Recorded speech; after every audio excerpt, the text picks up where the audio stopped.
கன்னியாகுமரி மாவட்டத்தில் தொடர் மழையால் கடல் சீற்றமாக காணப்படுவதால் சுற்றுலா பயணிகள் பாதுகாப்பாக கடலில் குளிக்க தடை விதிக்கப்பட்டுள்ளது. இதுகுறித்து நமது செய்தியாளர் ரமேஷ்குமார் அளித்த தகவல்களை காணலாம். தென்மேற்கு பருவமழை மீண்டும் தீவிரமடைந்து வரும் இந்த நிலையில் இதன் தாக்கம் கன்னியாகுமரி மாவட்டத்திலும் அதிகரித்தே வருகிறது. கன்னியாகுமரி மாவட்டத்தில் கடந்த 2 தினங்களாக தொடர் மழை என்பது இருந்து வருகிறது. இதன் தாக்கமாக இங்கு ஒவ்வொரு அணைகள், குறிப்பாக பேச்சிப்பாறை, பெருஞ்சாணி, சிற்றாறு 1, 2 அதே போன்று ஒவ்வொரு நீர்நிலைகளுக்கும் நீர்வரத்து என்பது வந்து கொண்டிருக்கின்றன. இது மட்டுமின்றி ஆற்றின் கரையோர பகுதிகளிலும் வெள்ளப்பெருக்கு என்பது ஏற்பட்டிருக்கிறது. குறிப்பாக கோதையாற்றில் தண்ணீர் என்பது ஆர்ப்பரித்து கொட்டுவதால் திருப்பரப்பு நீர்வீழ்ச்சியில் மெயின் அருவியில் குளிக்க தற்பொழுது சுற்றுலா பயணிகளுக்கு தடை என்பது விதிக்கப்பட்டிருக்கின்றன.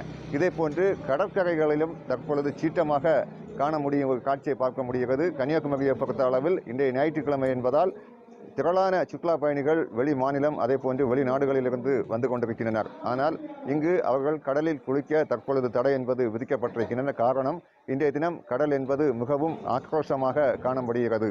தொடர்ச்சியாக ஒவ்வொரு சுற்றுலா பயணிகளும் அதே போன்று இங்கிருக்கும் மக்களும் மழை நேரங்களில் ஆற்றின் கரையோரம் அதே போன்று கடலோர பகுதிகளுக்கு செல்லக்கூடாது எனவும் தற்பொழுது ஒரு எச்சரிக்கையை மாவட்ட நிர்வாகம் விடுத்திருக்கிறது. அதே போன்று சுற்றுலா தலங்களுக்கும் சுற்றுலா பயணிகள் வருவதை கட்டுப்படுத்த வேண்டும் எனவும் அவர்கள் விழிப்புடன் வர வேண்டும் எனவும் ஒரு அறிவுறுத்தலையும் மாவட்ட நிர்வாகம் வழங்கியிருக்கிறது.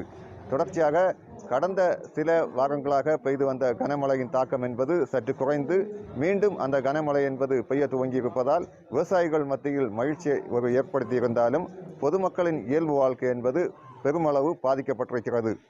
நியூஸ் 7 தமிழுக்காக கன்னியாகுமரி மாவட்டத்திலிருந்து ரமேஷ்குமார்.